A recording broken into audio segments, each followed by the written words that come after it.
आज के इस दूसरे भाग में हम देखेंगे उपलब्धि परीक्षाएं क्या होती हैं, उत्तम परीक्षण की कौन-कौन सी विशेषताएं होती हैं, इससे संबंधित अब हम चर्चा करेंगे। तो बढ़ते हैं आगे। इसमें एक बात ध्यान देने योग्य है कि जितने भी यहाँ पर कक्षाएँ चल रही हैं, वे टीसैट के माध्यम से विशेष प्रोग्राम के अंतर्गत चल रहे हैं। उसमें यदि कुछ सुझाव आप देना चाहते हो, तो रचनात्मक सुझावों का सादर आमंत्रित करते हैं हम। तो इसमें जो है उपलब्धि परीक्षाएँ क्या हैं? हमने पहले भाग में पढ़ा कि जो बालक कक्षा कक्ष में कार्य करते हैं, जो पढ़ाते हैं शिक्षकों द्वारा, उसका अध्ययन या फिर निमार्जन कितना किया था, उसको कितना अर्जित किया था, इसका हम मूल्यांकन करते हैं पाठ पढ़ाने के बाद। यही सतत समग्र मूल्यांकन में भी होता है और साथ-साथ जो गलतियाँ कर रहे होते हैं, उनका निदान कर, उसका उपचार भी हम जो है उपचारात्मक और निदानात्मक कक्षा में शिक्षण में करते हैं। तो उपलब्धि परीक्षाएँ क्या है? तो चलिए देखते हैं। उपलब्धि परीक्षा सामान्यतः परीक्षाएँ 2 प्रकार की होती हैं, उपलब्धि परीक्षाएँ और दूसरी भी प्रकार की। तो इसमें उपलब्धि परीक्षाएँ जो है, इस प्रकार की परीक्षाओं में यह परीक्षण किया जाता है कि कोई व्यक्ति ज्ञान के किसी क्षेत्र में कितनी उपलब्धि अर्जित कर ली है। यानी जो 2 परीक्षा के ये होते हैं, प्रकार होते हैं, उसमें जो पहला है, वह है उपलब्धि परीक्षाएँ। मतलब इस प्रकार की परीक्षाओं में यह परीक्षण किया जाता है कि कोई व्यक्ति ज्ञान के किसी क्षेत्र में कितनी उपलब्धि अर्जित की है, उसको ज्ञान कहाँ तक प्राप्त हुआ है, चाहे वो बालक का हो या फिर किसी प्रौढ़ व्यक्ति का हो या फिर किसी और व्यक्ति का भी। यहाँ पर मूल्यांकन की जो प्रकृति जो प्रवृत्ति है, वह सतत चलते ही रहती है। इसलिए उपलब्धि परीक्षाओं में हमें कहाँ तक उसको अर्जित किया है, कक्षा कक्ष में अध्यापक ने जो बातें बताई हैं, उन बातों को छात्रों ने कहाँ तक समझने में सफल हुए हैं, इसका हम परीक्षण करते हैं, वही उपलब्धि परीक्षाएँ कहलाती हैं। उपलब्धि को ज्ञात कराने के लिए हम उपलब्धि प्राप्तांक को सामने रखते हैं। मतलब उपलब्धि परीक्षाएँ हमें पता करनी है, तो उसके लिए हम उपलब्धि प्राप्तांक, हमें कितने प्राप्तांक हुए हैं, उसे याद रखकर या फिर उसे दृष्टि में रखकर हम पता लगाते हैं कि मतलब इसका जो ज्ञानार्जन है वो कहाँ तक हुआ।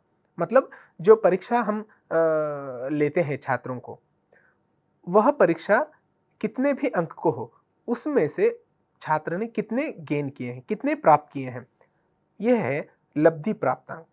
तो उसमें जो है इसका थोड़ा-सा मतलब संदर्भ अलग होता है, लेकिन मोटे तौर पर मैं कह रहा हूँ कि मतलब इतने अंक में से छात्र ने इतने प्राप्त किए हैं। तो उसे देखते हुए हम यह अंदाज़ा लगा सकते हैं कि मतलब छात्र को पढ़ाया गया विषय या पढ़ाई गई बातों में कितना ज्ञान उसने अर्जित किया है। तो ये होती हैं उपलब्धि परीक्षाएँ। जो परीक्षा के 2 जो प्रकार बताए गए थे, उनमें पहला उपलब्धि परीक्षा और दूसरी निदानात्मक परीक्षा। इन परीक्षाओं में यानी निदानात्मक परीक्षाओं में इनके द्वारा ज्ञान के विभिन्न क्षेत्रों की परीक्षा की जाती है और इन क्षेत्रों में व्यक्ति की निर्बलता अथवा सफलता का पता लगाया जाता है। मतलब निदानात्मक परीक्षाओं का कार्य क्या है? न केवल उस छात्र ने कितना ज्ञान अर्जन किया उसका पता लगाना, बल्कि उस क्षेत्र में छात्र की या बालक की जो निर्बलताएँ हैं, जो असफलताएँ हैं या सफलताएँ हैं, उनका हम पता लगाकर उसका निवारण करने की हम लोग कोशिश करते हैं।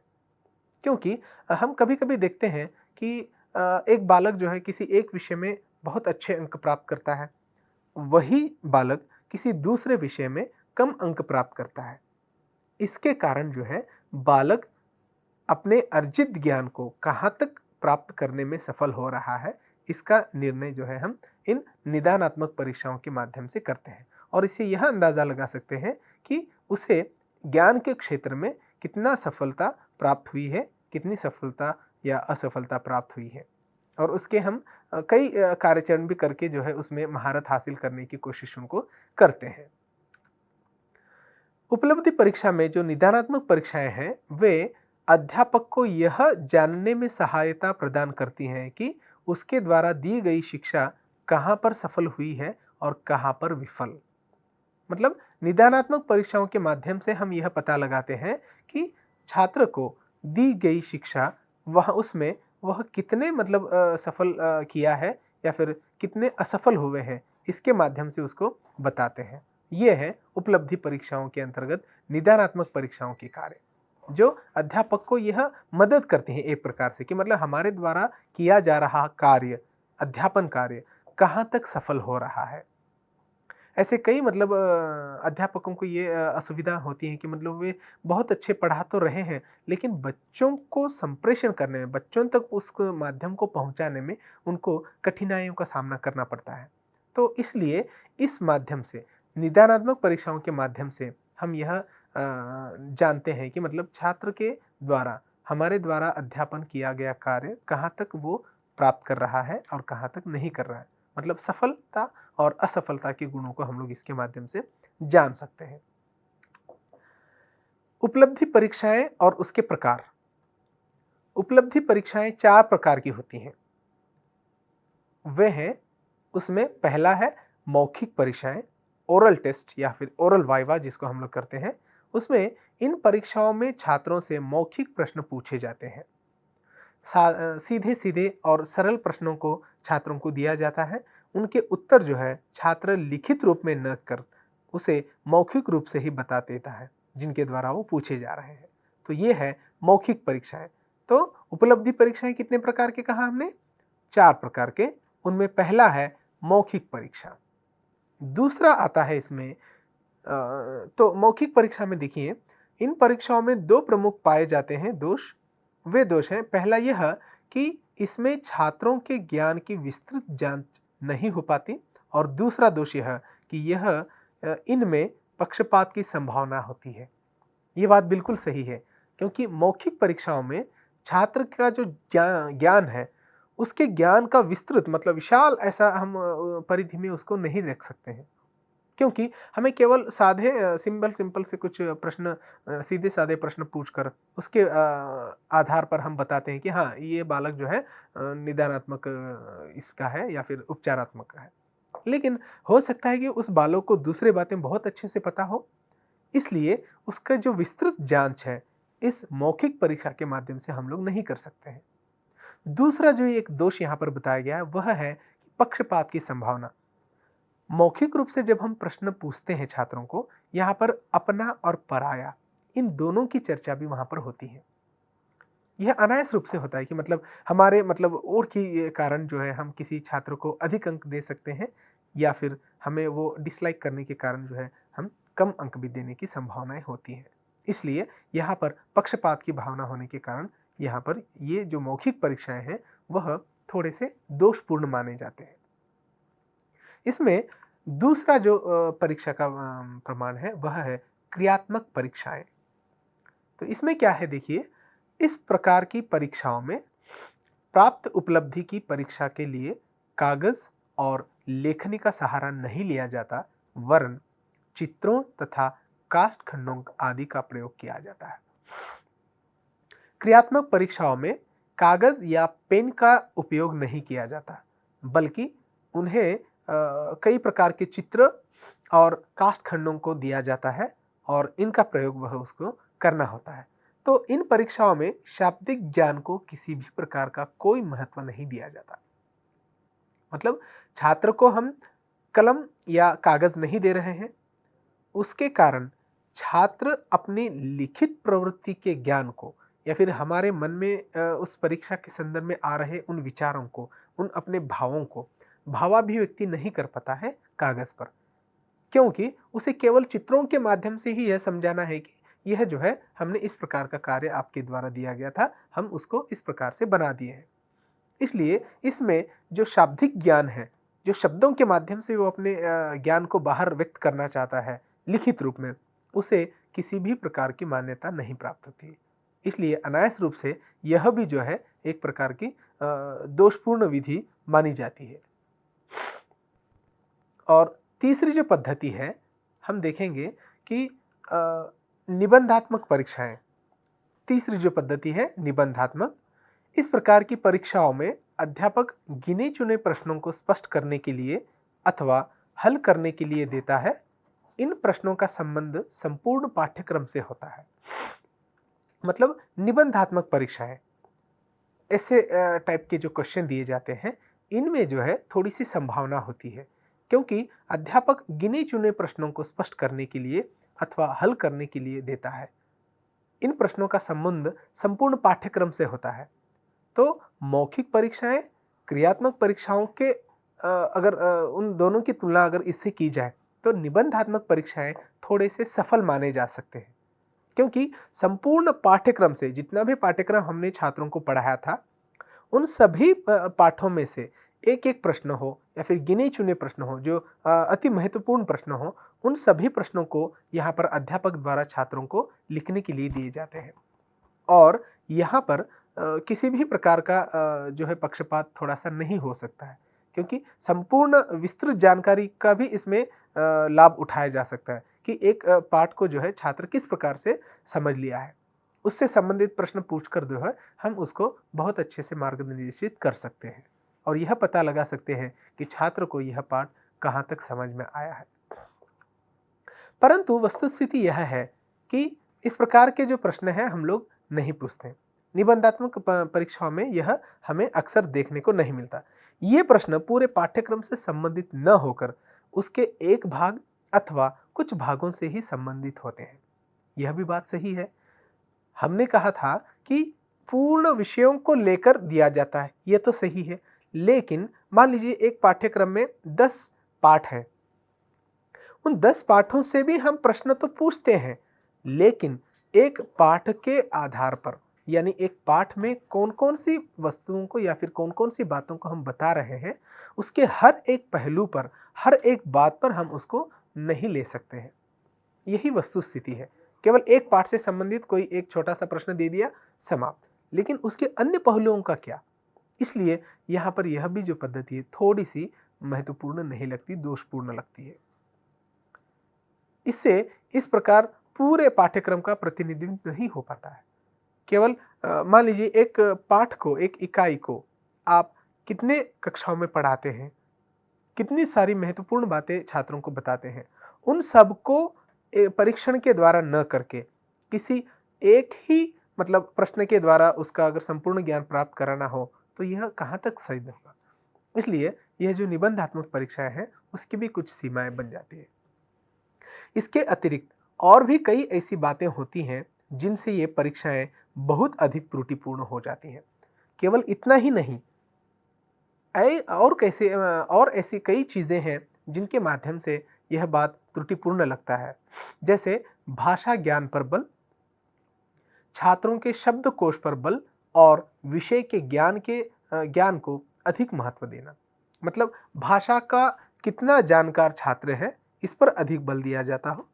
साथ साथ छात्रों के जो शब्द है, शब्दकोश छात्र के पास कितना है, शब्द भंडार छात्र के पास कितना है, इस पर भी अधिक बल दिया जाता है। साथ साथ विषय के ज्ञान को अधिक महत्व देना। केवल एक ही विषय के ज्ञान के द्वारा हम उसका परीक्षण करते हैं, इसलिए यह भी थोड़ा सा निबंधात्मक परीक्षाओं में घटना है। मतलब वो भी जो है थोड़ा सा घट जाता है, उसका दोष निर्माण होता है। तो निबंधात्मक परीक्षाओं की सीमाएं क्या हो सकती है? क्या उसकी कुछ सीमाएं भी हैं? जी हाँ, इस प्रकार की परीक्षाओं में निम्नलिखित दोष पाए जाते हैं, जिनमें वस्तुनिष्ठता का अभाव रहता है। एक ही परीक्षक भिन्न भिन्न समय पर उन्हीं उत्तरों पर भिन्न भिन्न अंक देगा। इसमें क्या है सीमाएं? मान लीजिए एक प्रश्न का, जो कि निबंधात्मक प्रश्न है, उस प्रश्न का उत्तर किसी एक परीक्षक ने जांचा और कुछ तो भी अंक दे दिए। उसी प्रश्न पत्र को यदि हम दूसरे परीक्षक के सामने लेकर जाते हैं, वह अध्यापक या फिर वह परीक्षक उसके लिए कोई दूसरे अंक देगा। मतलब इसमें वैधता नहीं है। मैं जिन एस्पेक्ट्स को, मैं जिन उद्देश्यों को लेकर उस प्रश्न के उत्तर को देखता हूं, जरूरी नहीं कि दूसरे अध्यापक उसी दृष्टिकोण को सामने रखकर परीक्षा का उस प्रश्न पत्र का हल निकाले या फिर उस प्रश्न पत्र की जांच करें। इसलिए अलग अलग समय पर अलग अलग अंकों को दिया जाना स्वाभाविक इसमें देखा जाता है। दूसरा है, परीक्षा में सफलता प्राप्त करने के लिए छात्र छात्राएं परीक्षा भवन में अनुचित साधनों का प्रयोग करते हैं। यहाँ पर अनुचित साधनों का प्रयोग आपको समझना होगा, ज़रूरी नहीं कि इसको आप मतलब पूरे खुलकर बताएँ, कुछ संकेत ही काफ़ी है मैं समझता हूँ। इसलिए ये जो निबंधात्मक परीक्षाएँ हैं, उसे लिखने के लिए और उसमें अच्छे से अच्छे अंक प्राप्त करने के लिए परीक्षा भवन में, कक्षा कक्ष में कुछ अनुचित प्रकार का भी उपयोग छात्र कर सकते हैं, जो कि अक्सर होता है। तीसरी जो इसकी सीमा है, वह है छात्र परीक्षाओं के दिनों में अधिक समय तक पढ़ते हैं और परिणामतः उनके स्वास्थ्य पर बुरा प्रभाव पड़ता है। निबंधात्मक प्रश्नों के जब हम परीक्षाएं लगाते हैं छात्रों को, उसमें छात्र जो है देर रात तक बैठकर पढ़ाई करते हैं। ठीक से भोजन न करने, ठीक से नींद न पूरी होने, इन सभी कारणों से जो है छात्र का स्वास्थ्य बिगड़ जाता है और उसे किसी न किसी शारीरिक दोषों का निर्माण करना ये हो जाता है। मतलब उसमें शारीरिक दोष निर्माण हो जाते हैं, उसका वह कठिनाइयों से सामना करता है। इसलिए उसको अंक कम आने के या फिर ठीक से प्रतिस्थापित नहीं करने की वो बात कर देता है। इसलिए ये जो सीमाएँ हैं, उसको ध्यान में रखकर निबंधात्मक परीक्षाओं की बार हम करनी चाहिए। इन परीक्षाओं में विश्वसनीयता और वैधता का अभाव है। इस प्रकार की परीक्षाएं रटने की प्रवृत्ति को बहुत अधिक प्रोत्साहित करती है। निबंधात्मक जो प्रश्न होते हैं या फिर जो परीक्षण होते हैं, उनमें विश्वसनीयता और वैधता की कमी है। उसमें विश्वास नहीं कर सकते हैं। उसी प्रकार यहाँ पर एक बात बताया गया है कि ये जो निबंधात्मक प्रश्न हैं, काफ़ी लंबे होते हैं इसके उत्तर। इस कारण जो है छात्र रटने की पद्धति पर बल देते हैं। उसे समझकर लिखने की वो प्रथा को न अपनाते हुए उसको बाय हार्ट करने की पद्धति को अपनाते हैं, जो कि वो ज्ञान स्थायी नहीं रहता है। कालांतर में उसका जो है हम विस्मरण कर सकते हैं। इसलिए रटन पद्धति की ओर यह प्रभाव डालने के कारण यह जो है निबंधात्मक परीक्षाओं की जो सीमाएं हैं यहाँ पर बताई जा रही है। बहुत सी विषयांतर बातें भी निबंधात्मक परीक्षाओं में सम्मिलित कर ली जाती है। छठवां बिंदु है बहुत सी, मतलब विषय से संबंध न रहने वाले बातों को भी जो है हम लोग इसमें बताते हैं, क्योंकि हम इसके माध्यम से यह बात निर्धारित करते हैं कि जो विषयांतर बातें हैं, मान लीजिए हम एक समस्या को लेकर परीक्षण कर रहे हैं, उन परीक्षणों को हम न करते हुए इसके माध्यम से जो दूसरी अवान्तर बातें हैं, इससे संबंधित न होने वाली इन बातों को भी वहाँ पर लेने की संभावनाएं बनती हैं। इसलिए यह जो परीक्षण है थोड़ा सा दोषपूर्ण लगता है। एक परीक्षक को सैकड़ों उत्तर पुस्तिकाओं का मूल्यांकन करना होता है। समय अभाव के कारण वह उत्तरों की जांच सावधानी पूर्वक नहीं कर पाता है। इसका एक और दोष है या फिर इसकी एक सीमा है, वह यह कि एक ही कक्षाध्यापक को या फिर एक ही परीक्षक को सैकड़ों कई सारे प्रश्न पत्रों के उत्तरों को जांचना होता है, उनका मूल्यांकन करना होता है और उन्हें एक समय सीमा बता दी जाती है कि आप जो है इतने प्रश्न पत्रों को इतने दिए गए समय में हमको समर्पित कीजिएगा। इसके लिए क्या करता है कि उसके पास कम समय होने के कारण सभी उत्तर पुस्तिकाओं का वह ठीक से सावधानी पूर्वक जांच नहीं कर सकता। फलतः किसी को अच्छे अंक प्राप्त हो सकते हैं, किसी को अच्छे अंक नहीं प्राप्त हो सकते हैं। और छात्रों में ऐसा देखा जाता है कि किसी का हस्ताक्षर कम थोड़ा सा अच्छा नहीं होता है, लेकिन उसे लिखने की वो सारी पद्धतियाँ बहुत अच्छे से पता होती है। फलतः हम अक्षरों को देखकर ये हस्ताक्षर ठीक नहीं है, इसने ठीक से नहीं लिखा होगा, इसलिए हम कम मार्क देकर चले जाते हैं। मतलब जो पढ़ने की जो क्रिया होती है मूल्यांकन करते समय, जांच करते समय, वह यहाँ पर नहीं होता है समय अभाव के कारण। इसलिए यहाँ पर यह जो है पद्धति थोड़ी सी दोषपूर्ण लगती है। तो उसकी विशेषताएं भी हैं, केवल हम दोष हैं करके उस पद्धति को नहीं समाप्त करते, उसके कुछ अच्छी विशेषताएं भी होती हैं। तो इस प्रकार की परीक्षाओं में यानी निबंधात्मक परीक्षाओं में निम्नलिखित गुण पाए जाते हैं। इन परीक्षाओं के द्वारा विद्यार्थी में निबंध लेखन की शक्ति का विकास होता है। यानी जो यहाँ पर बताया जा रहा है उसमें निबंधात्मक प्रश्न लिखने की यानी ऐसे टाइप के जो क्वेश्चन है उसे लिखने का वो उसे प्रैक्टिस हो जाता है, उस शक्ति का विकास वो कर लेता है। किसके माध्यम से? निबंधात्मक पद्धतियों के माध्यम से। उसकी जो परीक्षा पद्धति है, जो बड़े बड़े विश्लेषणात्मक जो प्रश्न होते हैं उन्हें कैसे लिखा जाना चाहिए, उसका जो क्रम कैसे हमको रखना चाहिए, उस क्रम को जो है वो आत्मसात कर लेता है इन परीक्षाओं के माध्यम से। दूसरे परीक्षाओं में यह नहीं होता, क्योंकि कई सारे परीक्षाओं में जो है हम भाषाई बात को या फिर अपने ज्ञान भंडार का उपयोग ही नहीं करते, लेकिन यहाँ पर थोड़ी बहुत मात्रा में हम इसकी चर्चा कर लेते हैं। दूसरा जो है, निबंधात्मक परीक्षाओं के प्रश्नों की रचना बड़ी सरल होती है। प्रत्येक विषय में सरलता से प्रश्न बनाए जा सकते हैं। निबंधात्मक परीक्षाओं के प्रश्नों की जो रचना है वह बड़े ही सरल होती है और प्रत्येक विषय में बहुत ही आसान, सरल, छात्रों को आसानी से समझ में आने वाले ये जो प्रश्न होते हैं। इसलिए ये जो है बहुत ही मतलब आसानी से कंडक्ट करने वाली परीक्षाएं मानी जाती है। तीसरा बिंदु है, छात्रों के उत्तरों का मूल्यांकन करने में किसी भी प्रकार की कठिनाई नहीं होती। मतलब छात्रों के जो उत्तर पुस्तिकाएं होती हैं, उनका जब हम मूल्यांकन कर रहे होते हैं, जांच कर रहे होते हैं, तब जो है हमें किसी भी प्रकार की असुविधा या कठिनाई नहीं होती है, क्योंकि इसका जो सुगमता से इसको लिखा गया है, इसका सुगमता से इसका जांच भी हम लोग कर देते हैं। विद्यार्थियों को उत्तर देने के लिए निश्चित समय दिया जाता है, इसलिए उन्हें निश्चित समय में कार्य करने की आदत हो जाती है। यानी छात्रों को किसी प्रश्न का उत्तर देने के लिए हम एक समय को निर्धारित करते हैं कि हाँ, इस परीक्षा में आपको इतना समय दिया जा रहा है, आपसे हम अपेक्षा करते हैं कि आप इतने समय में ही इन सभी प्रश्नों के उत्तरों को आप लिखें। और ऐसा करने से छात्र दिए गए समय सीमा में ही अपना कार्य पूर्ण करने की बात को सीख लेता है। यह अपने आप में महत्वपूर्ण बात सिद्ध होती है, क्योंकि उसको दिया जा रहा जो समय है, उसी समय में केवल उसको जब हम कराते हैं काम, तो उसमें एक आदत पड़ जाती है कि मतलब हमारे दिए गए जो रेस्ट्रिक्टेड टाइम होता है, उस रेस्ट्रिक्टेड टाइम में ही वह काम पूरा करने की आदत डालता है। पांचवा बिंदु यहाँ पर दिया गया है, भाषा के ज्ञान की ठीक ठीक जांच निबंधात्मक परीक्षाओं के द्वारा ही संभव हो सकती है।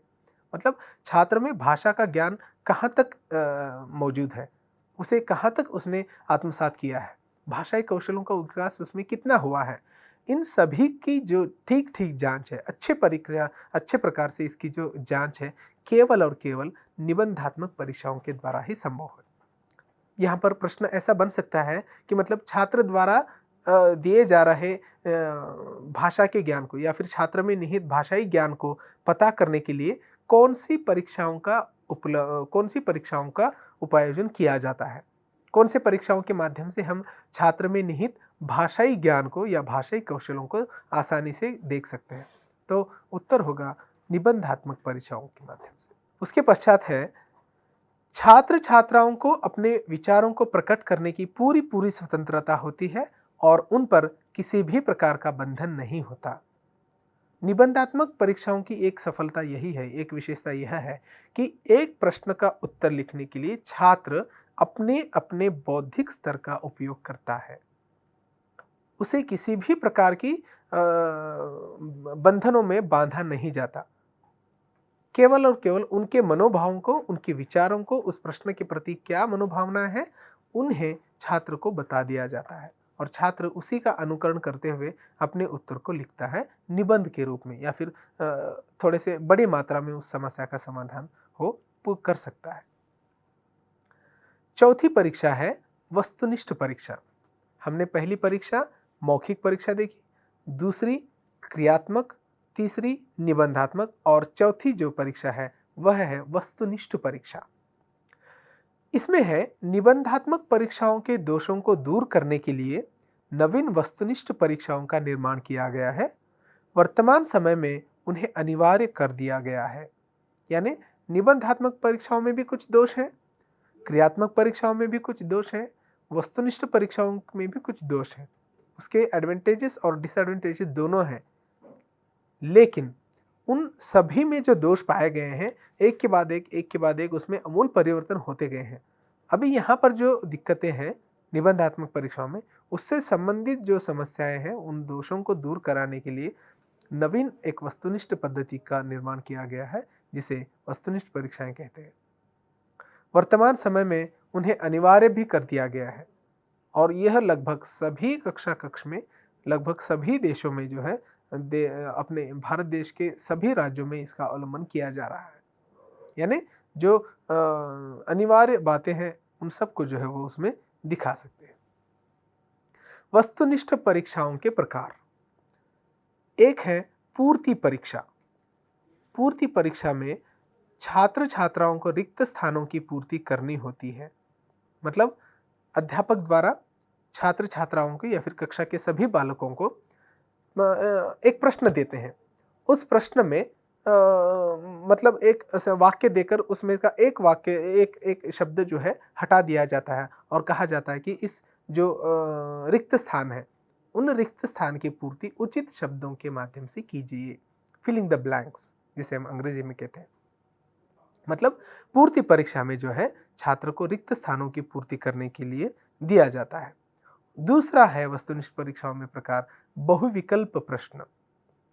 इसी परीक्षा में विद्यार्थियों को दिए गए कई उत्तरों में से ठीक एक उत्तर छांटना होता है।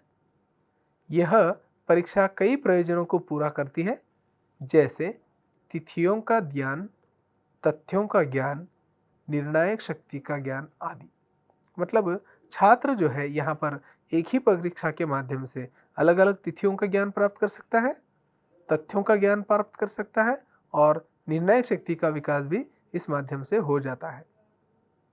इसलिए जो बहुविकल्पीय प्रश्न है आज लगभग सभी शिक्षा के क्षेत्र में हो या फिर बेरोजगारी के कारण हम जो परीक्षाएं लिखते हैं, रोजगार संबंधित परीक्षाएं, उन सभी में लगभग एक ही पद्धति का इस्तेमाल किया जा रहा है, वस्तुनिष्ठ परीक्षाओं का। हमें लगता तो है वस्तुनिष्ठ परीक्षाएं बहुत आसान हो सकती हैं, लेकिन उसकी जो प्रक्रियाएं हैं, उसमें दिए जाने वाले जो प्रश्न हैं, उन प्रश्नों का स्वरूप यदि हम देखते हैं तो उसमें भी काफ़ी बदलाव हम देख सकते हैं। केवल एक ही विषय से संबंधित वहाँ पर प्रश्न आपको नहीं पूछे जाते हैं। इसलिए यह जो बहुविकल्पीय प्रश्न है वह भी मायने रखता है। तीसरा जो परीक्षा का प्रमाण है यहाँ पर समरूप या पुनर्व्यवस्था परीक्षा। मतलब समान रूप या पुनर्व्यवस्था, मतलब उसकी पुनः व्याख्या कर दी जाए। इस परीक्षा में छात्र छात्राओं के सामने सूचियां प्रस्तुत की जाती हैं और उन्हें व्यवस्थित रूप में या सही क्रम में रखने के लिए कहा जाता है। उन्हें समान रूप से दिखने वाले दो चित्रों को छात्रों को प्रविष्ट किया जाता है और कहा जाता है और उनका खंड करके बताया जाता है कि इसे आप पूर्ववत बनाइए, पहले की तरह ही इसको आप बनाइए। इसलिए समरूप या पुनर्व्यवस्था परीक्षा का अवलंबन किया जाता है, उसका उपयोग किया जाता है। पुनर्व्यवस्था मतलब पहले जैसे थे उसी प्रकार का उसको बनाकर रखना। तो इसमें जो है व्यवस्थित रूप से है या नहीं इसको देखने के कारण हम अनायास रूप से जो है हम अपने वस्तुनिष्ठ परीक्षाओं का ज्ञान हमको हो जाता है। सत्यासत्य परीक्षा, चौथी परीक्षा पद्धति है सत्यासत्य परीक्षा। सत्य और असत्य, ट्रू और फॉल्स जिसको हम लोग कहते हैं। इन परीक्षाओं में विद्यार्थियों के सामने एक कथन प्रस्तुत किया जाता है और उन्हें कहा जाता है कि वे सत्य कथन के सामने सही यानी करेक्ट का चिन्ह लगाएं और असत्य कथन के सामने गुणा यानी इंटू का निशाना लगाएं। छात्रों को कई प्रकार के ज्ञान प्राप्त होते हैं। उन सभी बातों को एक साथ न बोलकर, एक साथ न करके उनके सामने यह प्रस्ताव रखा जाता है कि दिए गए वाक्य में जो सही है उसको करेक्ट करना है, जो गलत है उसको गुणा करना है, इंटू चिन्ह लगाना है। ऐसा करने से छात्र जल्दी से जल्दी वो पढ़कर जो है उसके मन के अनुसार या फिर अपने दिए गए प्रश्नों के उत्तरों को वो किस प्रकार से लिखना चाहता है उसके अनुसार उनके उत्तर वो जल्द से जल्द कर देता है। और केवल उसको ज़्यादा लिखना नहीं है, केवल जो सही वाक्य है उसको राइट करना है, जो गलत वाक्य है उसको गुणा चिन्ह लगाना है। और इसके माध्यम से जो है सत्यासत्य परीक्षाएं संभव हो सकती हैं, चलती है। तो यहाँ पर वस्तुनिष्ठ परीक्षाओं के कुछ गुण बताए गए हैं। इन परीक्षाओं में निम्न विशेषताएं पाई जाती हैं। क्या है वो गुण? इनमें प्रश्न छोटे छोटे होते हैं। प्रश्नों का संबंध पूरे पाठ्यक्रम से होता है। यानी इसमें जो प्रश्न होते हैं वस्तुनिष्ठ परीक्षाओं में जो प्रश्न छोटे छोटे होने के कारण पूरे पाठ्यक्रम से संबंधित उसमें प्रश्न आने की संभावना होती है। किसी भी प्रकार का पाठ आपका अधूरा नहीं रह सकता। उससे संबंधित कोई न कोई जो बातें हैं वो आपको यहाँ पर बता दी जाती है। रटने से यहाँ काम नहीं चल सकता। और दूसरा यहाँ पर भाग दिया है, उत्तरों में भाषा ज्ञान को महत्व नहीं दिया जाता। मतलब यहाँ पर जैसे हम प्राचीन पद्धति के अध्ययन भी किया है कि वहाँ पर जो है गुरुओं द्वारा शिष्यों को उपदेश दिए जाते थे। उन उपदेशों को बार बार करके छात्र जो है अध्ययन करते थे। ऐसी रटंत पद्धति यहाँ नहीं चलेगी, उनका कार्य नहीं होगा। क्योंकि दूसरा जो प्रश्न है वह देखिए, उत्तरों में भाषा ज्ञान को महत्व नहीं दिया जाता। जो उत्तर हम दे रहे हैं उस दिए गए उत्तर के जो भाषा का ज्ञान है वह देने के लिए उन भाषाई ज्ञान को महत्व कतई नहीं दिया जाता। तो यह हमारे शिक्षण पद्धतियों के द्वारा हमारे परीक्षा प्रश्नों को फेंकने का ही प्रयास यहाँ पर किया गया है। मतलब उत्तरों को भाषा ज्ञान में महत्व न दे देना, उसको तुरंत नहीं, इसमें कुछ नहीं है, फेंक दीजिए, ऐसा न करके भाषाई ज्ञान को महत्व न देने के कारण जो है इसमें थोड़ी सी एक बात विशेष बन जाती है। उत्तर पुस्तिकाओं की जांच कोई भी परीक्षक क्यों न करें, प्राप्तांकों में कोई अंतर नहीं आएगा। जैसे हम निबंधात्मक प्रश्न, क्रियात्मक प्रश्न या फिर निबंधात्मक प्रश्न में देखे थे कि इसमें एक ही अध्यापक एक प्रश्न पत्र को जांचता है, वे कुछ अंक डालता है, किसी दूसरे परीक्षार्थी को या फिर किसी दूसरे अध्यापक को देने से जो है वह अपने तरीके से उसकी जांच करेगा और उसके दूसरे अंक मिल जाएंगे। लेकिन वस्तुनिष्ठ परीक्षाओं में ऐसा नहीं है।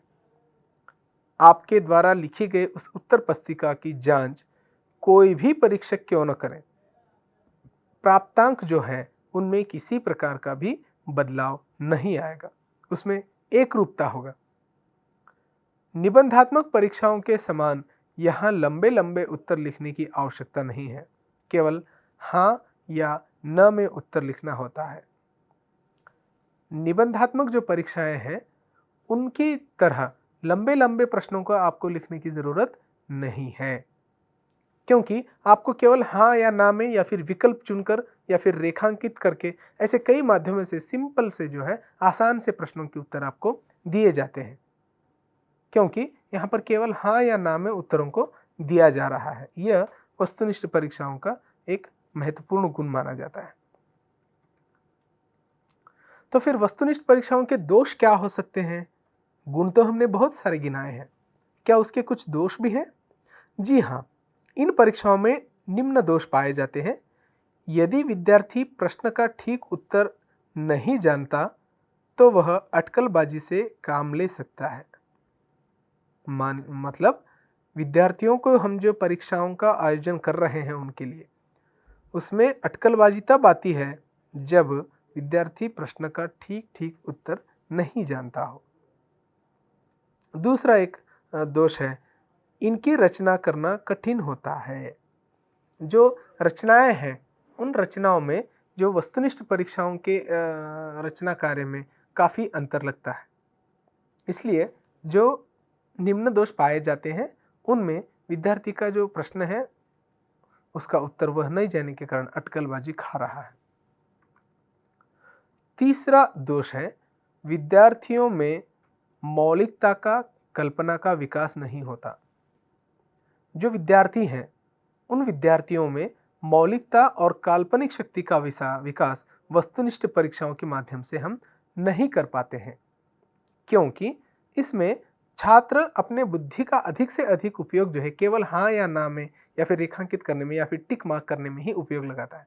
यदि निबंधात्मक रूप की तरह वो कुछ लिखता है, कुछ टेक्स्ट लिखता है, तो उसमें शब्द भंडार कितना है इसकी जांच चल जाती, मतलब उसकी जांच हम लोग कर सकते हैं आसानी से। लेकिन इस पद्धति में उसे हम अपनाया नहीं जा सकता। उसके पश्चात चौथा दोष यहाँ पर है, विवादास्पद विवादों या समस्याओं को छोड़ दिया जाता है। मतलब जहाँ पर विवाद उत्पन्न हो रहा है, जहाँ पर समस्याएं हैं, उन समस्याओं को इंगित करने वाले जो उत्तर हैं या फिर उससे पूछे जाने वाले जो प्रश्न हैं, उन सब की ओर भी इसका विशेष ध्यान दिया जाता है, जिससे विवादास्पद विवादों या समस्याओं को छोड़ दिया जाता है। उसमें जैसे भौगोलिक कारण हो सकते हैं या फिर किसी और प्रकार के कारण हो सकते हैं, उनका क्या योगदान है? इसी के कारण जो वाद-विवाद हो रहे हैं, जो समस्याएँ हो रहे हैं, उसके कारण क्या उसे छोड़ दिया जाना चाहिए या फिर इसका अनुकरण करना चाहिए? ये वस्तुनिष्ठ परीक्षाओं के दोषों के अंतर्गत आते हैं। 5वां है, अभिव्यक्ति के साधन के रूप में भाषा का बड़ा महत्व है, परंतु यहाँ भाषा उपेक्षित रह जाती है। अभिव्यक्ति के साधन में जो भाषा के रूप है, उसका बहुत बड़ा महत्व है, लेकिन वस्तुनिष्ठ परीक्षा में हम किसी भी प्रकार के लंबे चौड़े टेक्स्ट को उसमें नहीं दे सकते। फलतः यह जो भाषाई कौशल है या फिर यह जो भाषाई परीक्षाएं हैं वस्तुनिष्ठ परीक्षा की, वह उपेक्षित रह जाती है। परीक्षणों का निर्माण विशिष्ट कुशलता सापेक्ष प्रक्रिया है। सभी अध्यापक परीक्षणों का निर्माण समान रूप से और सहज कुशलता से नहीं कर पाते।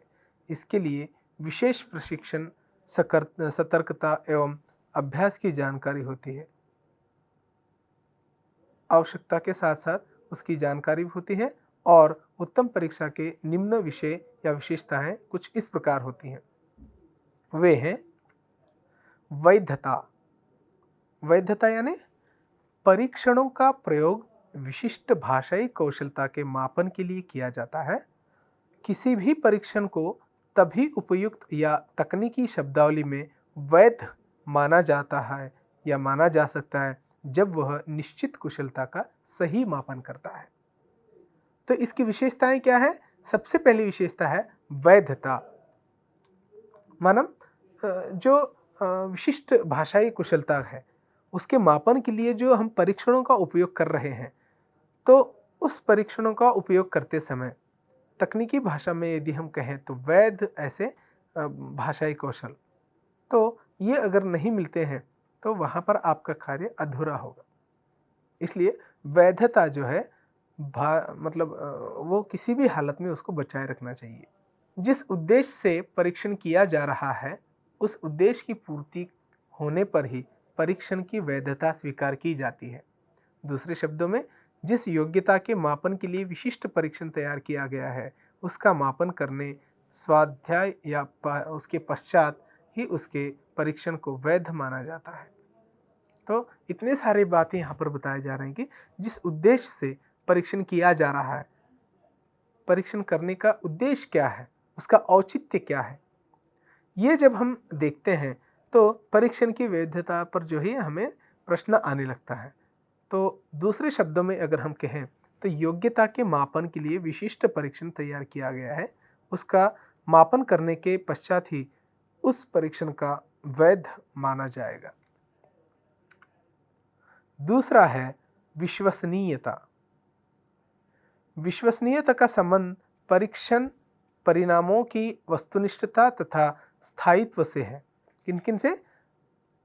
परीक्षण परिणामों की वस्तुनिष्ठता और स्थायित्वता से है।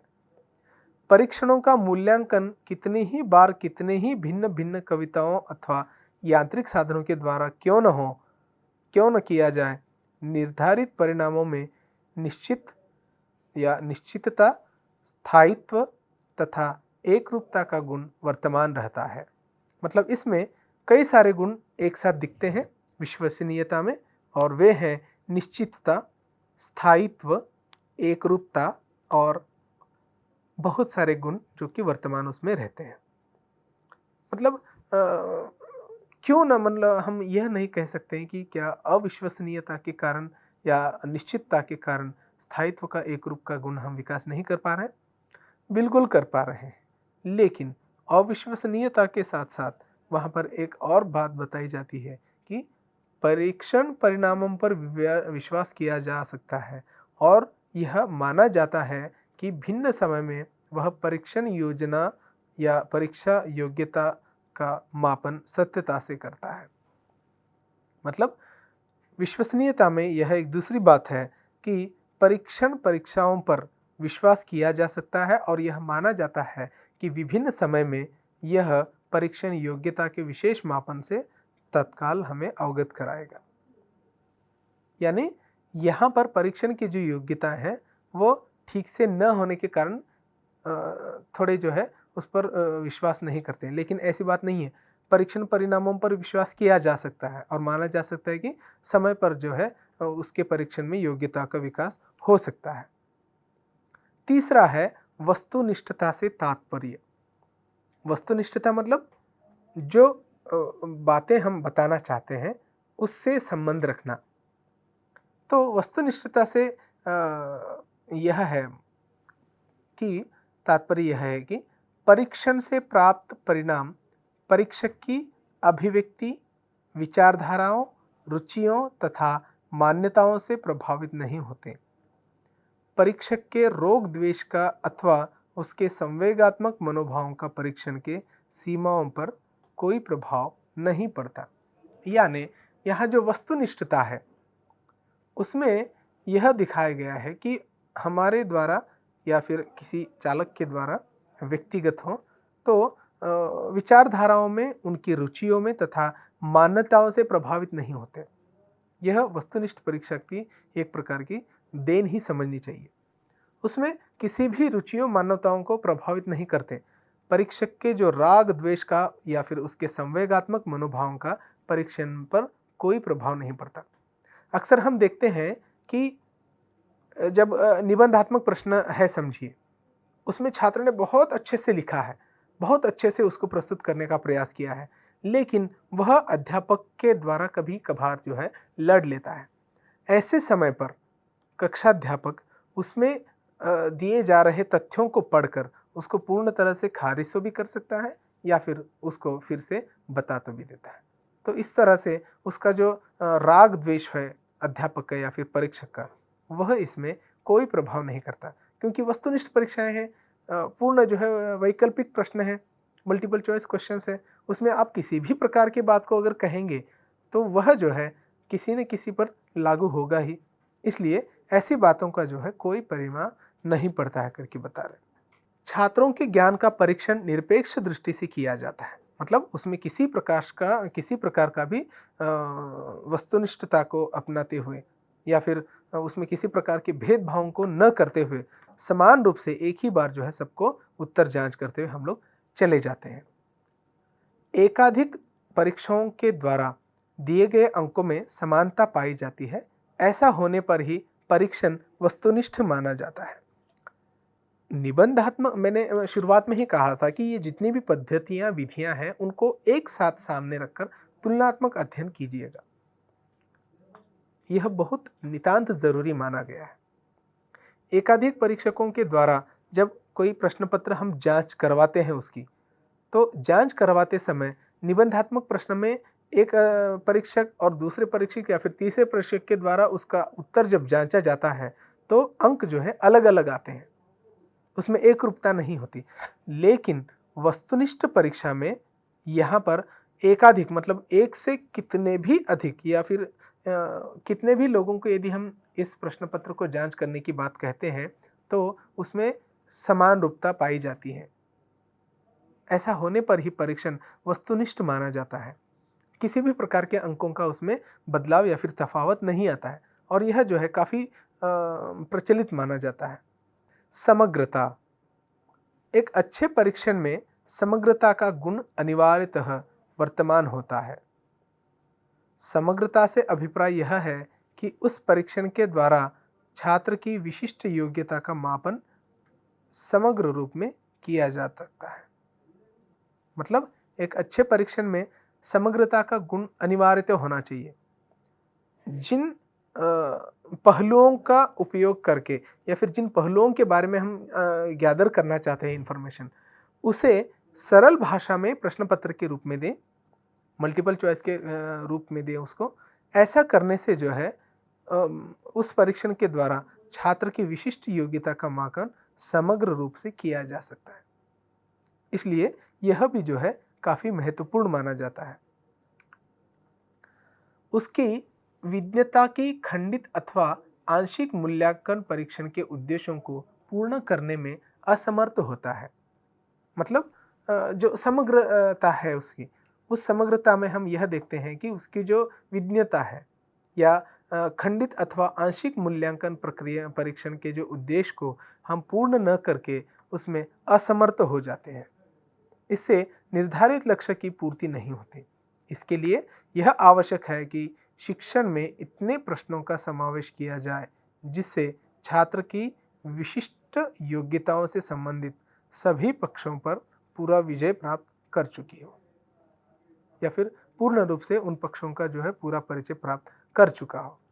इसलिए समग्रता के विषय में यह याद रखना है कि परीक्षण में कितने मतलब बड़े प्रश्नों का भी जो है इतना समावेश न किया जाए जिससे छात्र की विशिष्टता से संबंधित सभी पक्षों का विचार प्राप्त हो सके।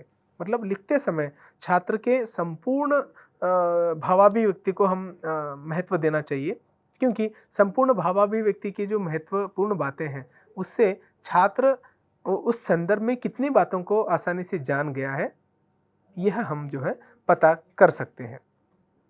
उसके पश्चात है विभेदकता।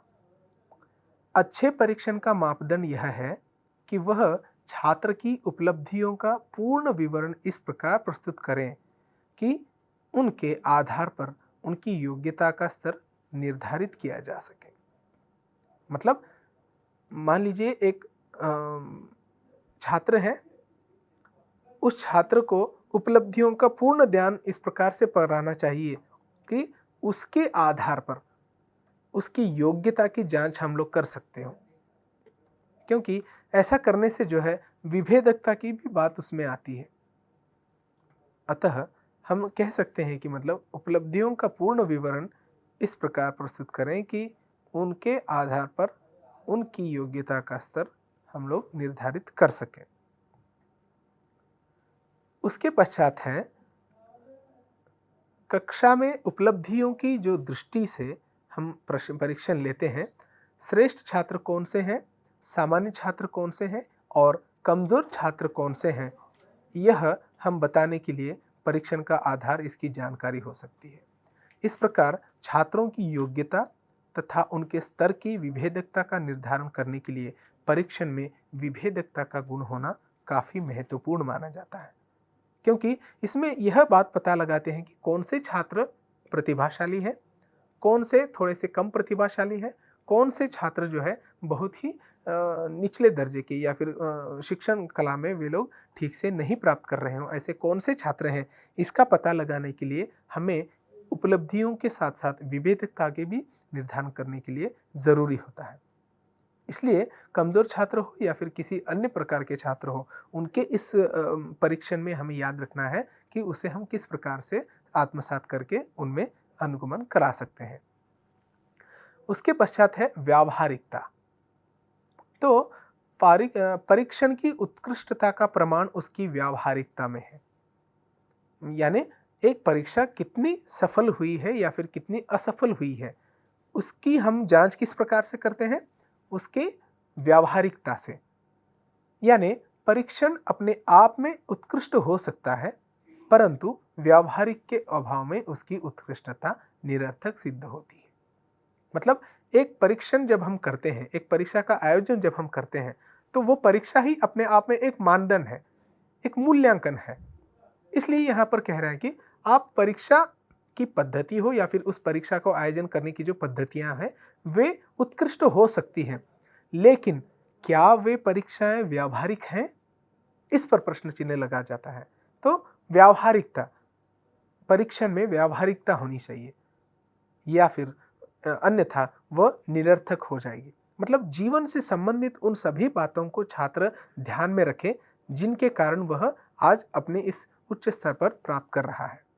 इसलिए हर परीक्षण में व्यावहारिकता के संबंधित जो है बातें आनी चाहिए कि वह उन परीक्षणों में आए हुए प्रश्नों को कहाँ तक वो आत्मसात कर सकता है या फिर करने की चेष्टा वह करता है।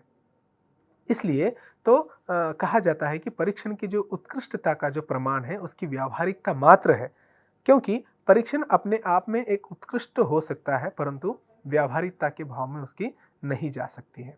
इसलिए यह संबंध है कि व्यावहारिकता का भी उसमें प्रचलन होना चाहिए।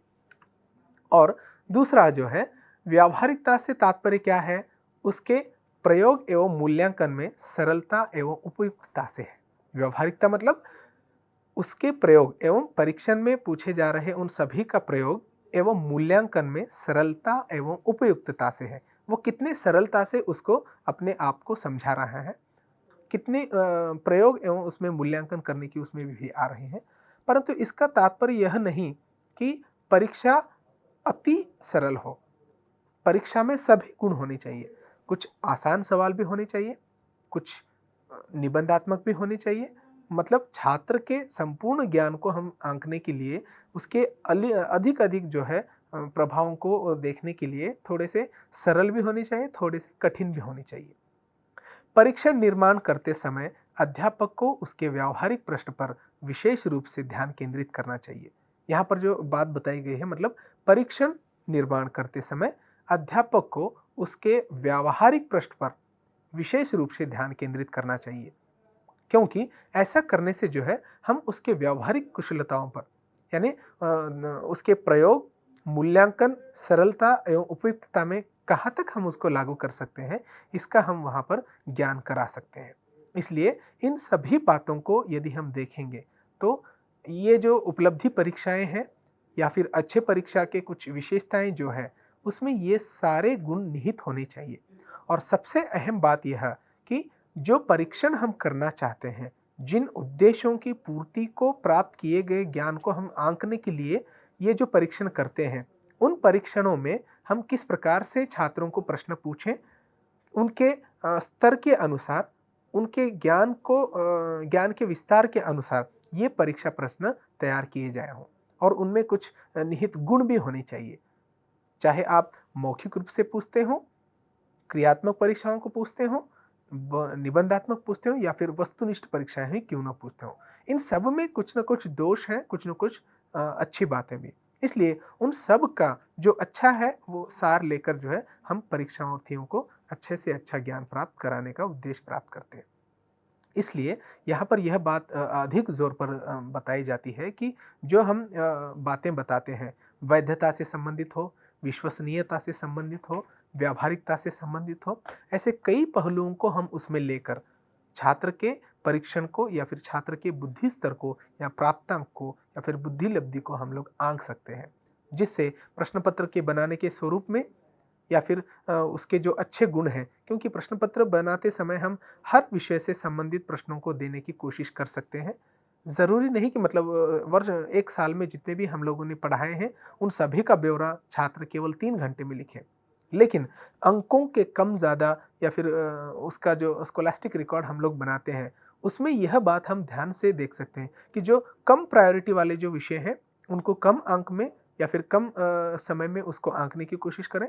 जो उसमें जो रचनात्मक गुणों को देखना है, तो उन सभी को देखने के लिए हम थोड़े से बड़े प्रश्नों को हम लोग उसके रूप में दे सकते हैं, जिसमें कि उसके रचनात्मकता, अर्थग्राह्यता को और प्रतिक्रियाओं को हम शामिल कर सके हैं।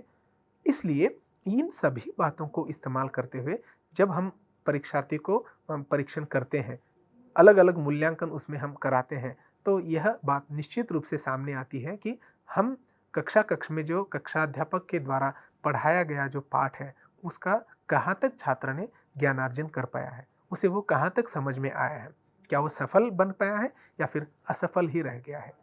इन सब के लिए इन परीक्षणों को हम देखते हैं और इसी प्रकार से हम इनका मूल्यांकन भी करते हैं।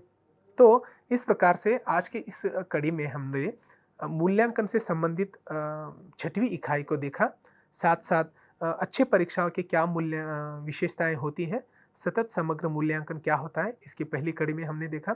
तो इस प्रकार से लगभग हर इकाई को, यानी यहाँ पर जो प्रश्न पत्र देने का या फिर यहाँ पर चर्चा करने का विषय को हमने इस प्रकार से लिया था कि हर एक पाठ्यक्रम को, यानी स्कूल असिस्टेंट के लिए जो पाठ्यक्रम दिया गया है, उसमें अधिक से अधिक बातों को हम लोग लें ताकि लैंग्वेज पंडित के भी बात इसमें आ जाए। तो इसमें जो कमियां हैं वो आने वाले दूसरे कक्षा में हम उसको ले सकते हैं। तो तब तक के लिए इतना ही। तो अन्य सभी बातों से हम पुनः हाजिर होंगे। तब तक के लिए धन्यवाद। शुभाशीष।